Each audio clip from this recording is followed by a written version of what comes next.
Hey guys, welcome back to Clownfish TV. This is Neon. I'm not here with Geeky Sparkles in this video. I'm going to talk about Rotten Tomatoes and what they're doing to combat the trolls, the toxic trolls, right? Apparently they're changing the audience score system. They're going to call it verified hot with the Popcornmeter.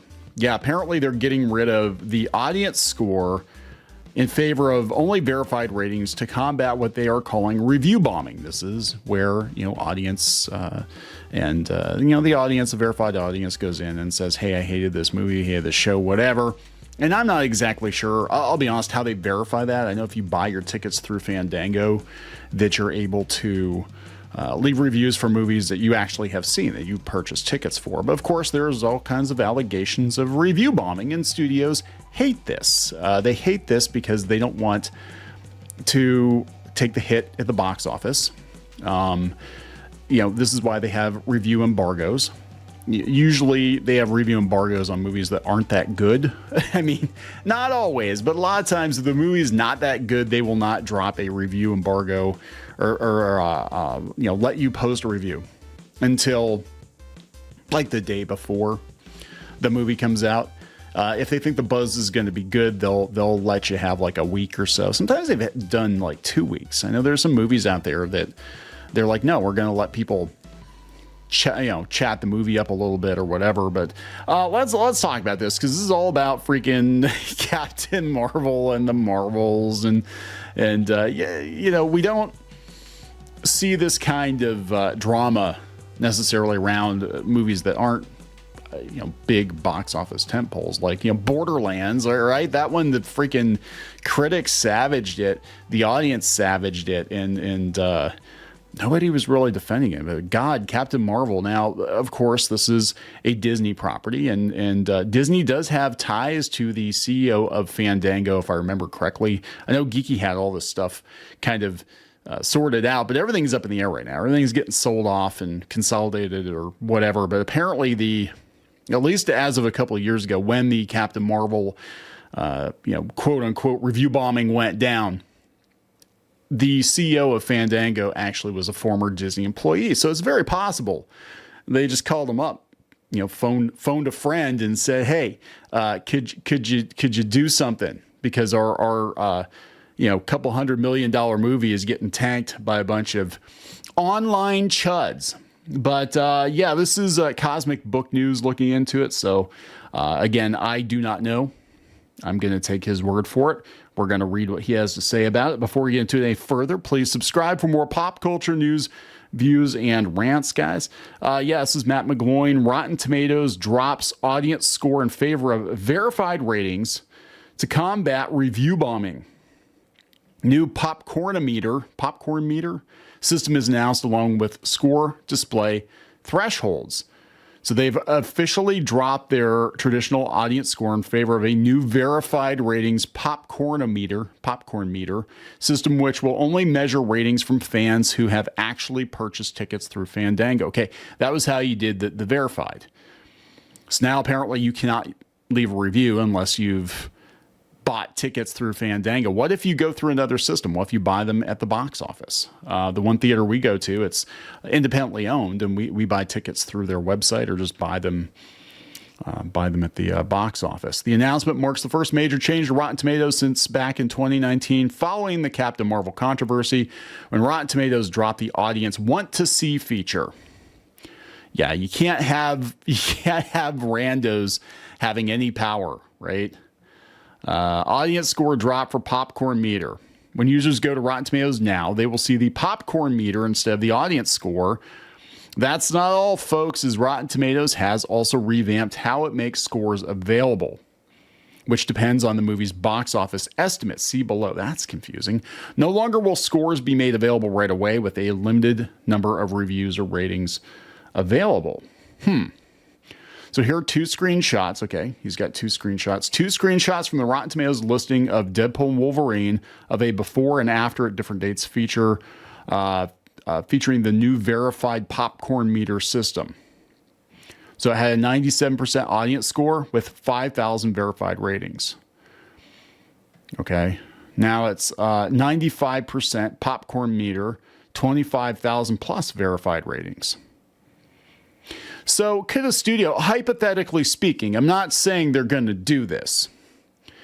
But hypothetically speaking, couldn't you buy your own tickets through Fandango? And couldn't you consider that part of the marketing budget to just buy a bunch of seats so you can leave positive audience score reviews on the Popcornometer? I'm just throwing it out there because it might benefit a studio to drop a couple $1 million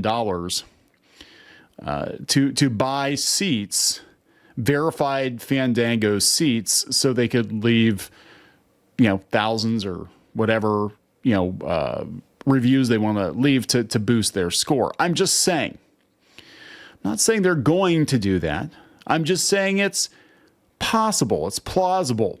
And studios do stuff like this all the time. They AstroTurf all the time. They AstroTurf social media. They buy off certain critics.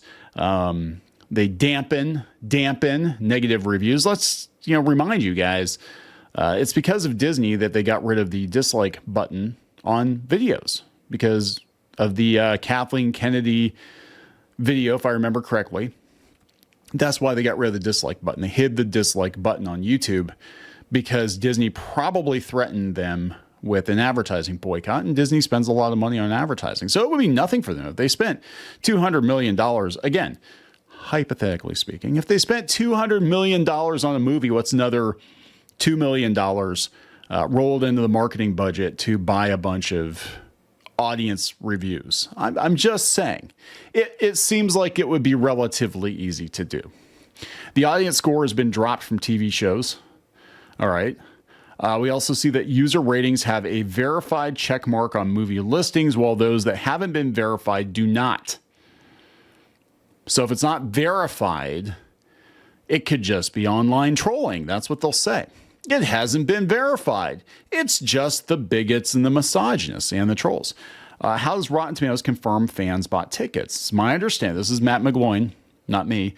It's my understanding that when a user submits a rating or review on Rotten Tomatoes, the platform checks whether that user has a corresponding ticket purchased through Fandango. Yeah, I know when we've purchased tickets through Fandango, I was sent like a link or something if I wanted to leave a review on Rotten Tomatoes. Now, I don't think I ever have because it's a pain in the ass, and I feel strongly one way or another about the movies that we saw. How the process works, I'm not sure, but they reached out for further info. Are accounts on Rotten Tomatoes and Fandango automatically linked? Can users turn off the ability to link accounts? I think they are. I want to say they're automatically linked now. I mean, this is just from what I remember because Fandango bought Rotten Tomatoes and they also bought Voodoo. So all these things are connected now. So Fandango pretty much is controlling the narrative at this point. They can control the audience in a roundabout way, and they can control the critics too. They just don't play ball with critics that aren't going to play ball with the studios.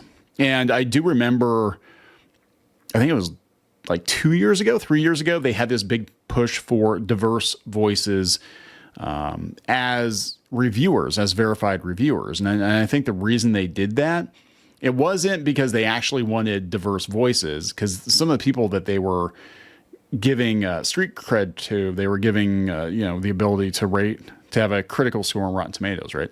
Some of the people they gave that to, they had small blogs, like nobody really cared. I think it was because there were certain movies that the studios felt would benefit from more diverse voices. That's my personal opinion. I can't really prove that, but it was very weird. All of a sudden, they're like, oh yeah, all these people that have like, maybe 500 followers on Twitter. Yeah, we're going to let them be verified Rotten Tomatoes reviewers because we need more diverse voices. And then you go out to like their social media profile and you'd see that it was all kind of what you would expect, right? A lot of flags and bios and stuff like that. So they were definitely looking for certain kinds of people, I think, to prop up certain kinds of movies. But they won't let most YouTubers, they will not let be critics of these films. save for a few exceptions. Grace Randolph, I think, is one of the few exceptions. And man, she spoiled the perfect zero that Borderlands had. She had to go ahead and like it. Dang it, Grace. Anyway, yeah. So if you buy multiple tickets for yourself, friends, and family, only the person who bought the tickets will be verified. This obviously limits the verified audience rating severely, unless, of course, you throw a bunch of money around. Why was the audience score dropped? He says, regarding why it was dropped, it's an obvious move from Rotten Tomatoes and the studios to combat the notion of review bombing. Review bombing is the thought that when fans don't like a movie, they write a review and give a rating without having gone and have seen the movie themselves. The show media sites often use review bombing as an excuse whenever a movie gets a negative audience score or is a big failure. However, most of the time it seems the box office matches the audience score. That is actually true. If the audience score is very bad, the movie tends to have not done well in theaters. I haven't seen too many movies with like 20%, 30% audience scores that were making all kinds of money. Likewise, critical score can actually be low. The critical score can be lower and the movie can do well because the audiences like it.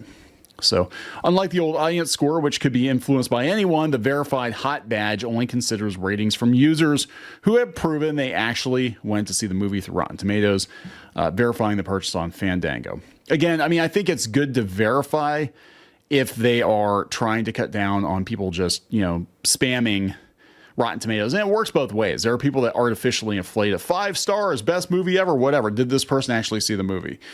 The only thing is it has to be through Fandango. And again, not everybody buys their tickets through Fandango. And not everybody who goes to see it through Fandango is going to leave a review. So I think this is their release introducing the verified hot badge. With the new verified ratings Popcornmeter system, Rotten Tomatoes has also launched the verified hot badge, a new designation reserved for theatrical movies that achieve a verified audience score of 90% or higher. Rotten Tomatoes says this change is a direct response to issues like review bombing, where individuals flood a movie's ratings with negative scores, often without having seen the film.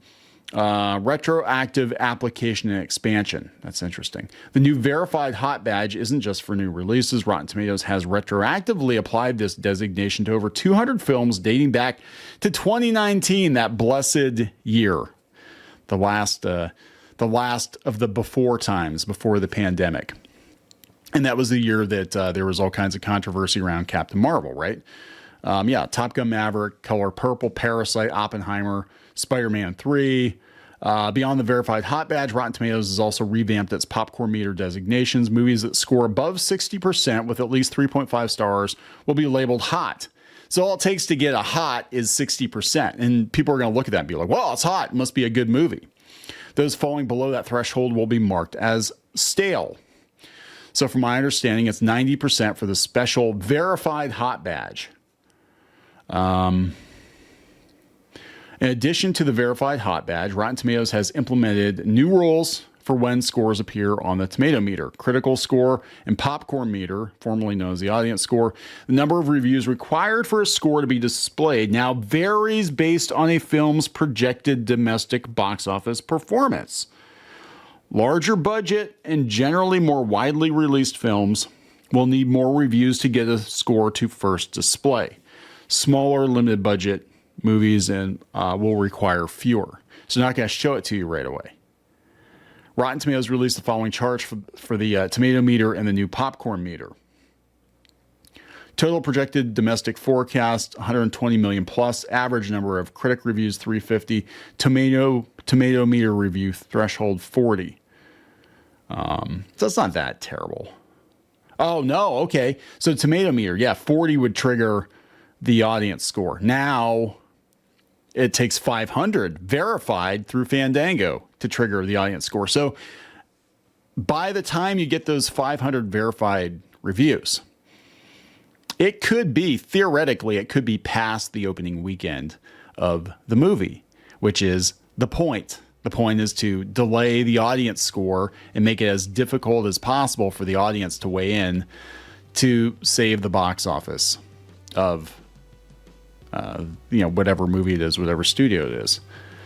That's interesting. So this is what they're saying. They're just saying this is their commitment to authenticity. And I do believe that, if somebody's going to leave an audience score or something, that there needs to be some kind of proof that they want to go see it, because if anybody can leave a review on anything and they haven't seen it, you know what I'm saying? I get that. But this seems like they're making it harder for normal people to leave a review, especially during the early days of release, because they're trying to salvage the box office. So it does show you that they're actually afraid of what the audience thinks, because word of mouth is pretty powerful. This is why they're trying so hard to shut down YouTubers that are critical of these movies, because they believe, correctly or incorrectly, that word of mouth is still the best and worst way to market a movie, right?